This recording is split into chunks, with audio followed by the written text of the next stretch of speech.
naho urya umubiri wanjye akanywa n'amaraso yanjye agira ubugingo bw'iteka, kandi nzamuzura ku munsi w'imperuka. Kuri uyu wa mbere tariki ya 3 z'ukwa 11, Kiliziya hano mu Rwanda turahimbaza umunsi w'abacu bitabye Imana. Ariko kandi Nyagasani arongera kutubwira yuko abo azabazura ku munsi w'imperuka, kuko bariye umubiri we, kandi abasangiye ku mubiri we bakanywa na divayi ye bazabaho iteka ryose hamwe na Kristo wazutse. Muvandimwe, abacu bapfuye ntago bari kure yacu cyane. Abacu bapfuye ntago dukwiye kubatererana.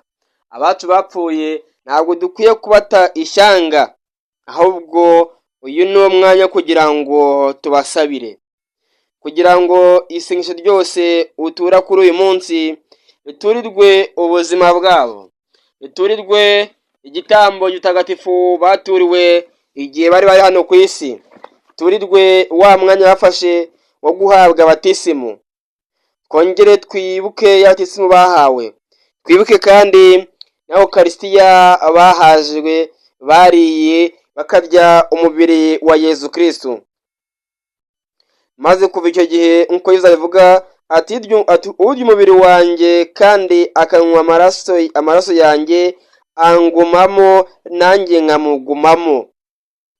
Twizere rero ko aho bari muri Kristo nawe kandi akabamo. Twizeye tudashidikanya ko urumuri rw'Imana rubamurikira aho bari hose, kuko bose ni abana b'Imana. Tubasabire, tubaragize Imana, duhimbaze ibikorwa byiza bakoze, tubishimira Imana iyo yabanyujije ibyo bikorwa byiza batugejejeho. Maze muri urwo ruhererekane rw'isengesho ritaretsa, tubasabira dusaba Imana kugira ngo ibamurikire iteka, baruhukire amahoro. Nyagasani abakomeze mu mbaraga aho bari, kandi koko bakomeze kuba muri Kristo wazutse.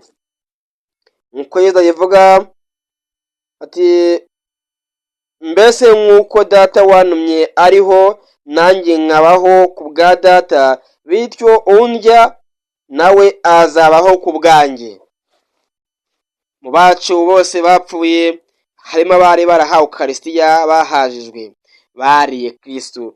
Ngo nabo rero nkuko bivuga ngo undya nawe azabaho ku bwanjye. Turi mu isezerano rishya, turi mu isezerano ry'urukundo rwa Kristo wazutse, turi mu isezerano ry'ibyiringiro. Ntabwo dukwiriye kumva ko uwapfuye yagiye mu kuzimu, ahubwo dukwiriye kumva ko uwapfuye yarahawe umubiri wa Kristo, yaravutse ku bwa batisimu, ku bw'amazi na batisimu bya Yezu Kristo muri Ekiliziya ye. Uwo nguwo ahari aragiwe n'urukundo rw'Imana. Nkuko mu isengesho dusoza tuvuga dusabira abapfuye ngo roho z'imusukuriro cyangwa roho z'abapfuye Nyagasani azimurikire, ziruhukire hehe? Ziruhukire mu mahoro adashira, mahoro mu rukundo rw'Imana, mu busenderezwe bw'ibyishimo by'Imana. Kandi kuko twunze ubumwe na Kristo, turi kumwe na Kristo, kuko n'abunze ubumwe na Kristo aho bari Nyagasani abaha kuruhukira amahoro.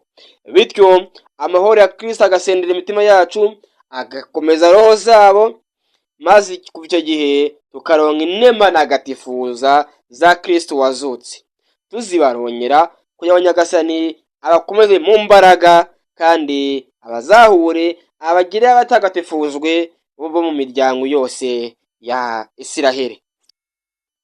Nyagasani rero kandi kuri uyu munsi anyako twibutsa ko dukwiye kumuhabwa, ko dukwiye kumwegera, ko dukwiye kumushimira, ko dukwiye kumubamo, bityo nawe akatubamo, kugira ngo ku munsi w'imperuka tuzabe turi muri we, ntituzacibwa urubanza rw'iteka, ahubwo tuzabe turahera duhimbaza urukundo rw'Imana.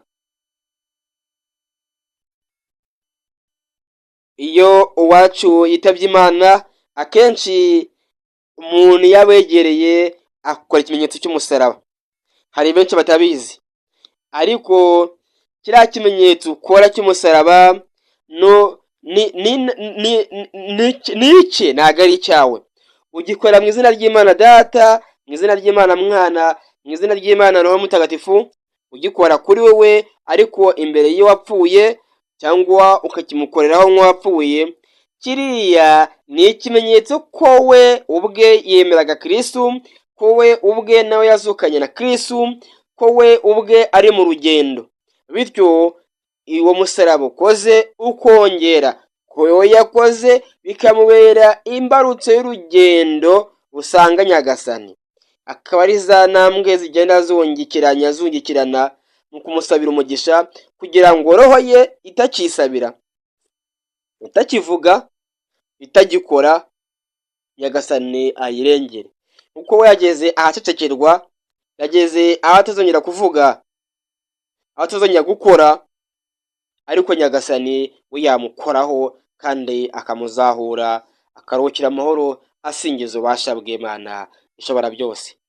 Twibuke abacu rero tubasabire, twibuke ibisekuruza byacu byose by'imiryango yacu yose ko ni abacu, tubavukamo, tubakunde, tubasabire ku Mana, ariko kandi tubahamagare. Kubahamagara ntabwo ari byo, ahubwo dushimire Imana yabaduhaye, maze Nyagasani abakomeze mu nzu barimo. Kubahamagara so bashobora kuza, ushaka kwisanga haje imbaraga zindi z'ikibi ziza mu ishusho yabo. Rero Nyagasani Yesu Kristo araturinda, avuga ngo umbamo cyangwa uwundya wese ambamo, nanjye kandi nkamubamo nk'uko mba muri Data.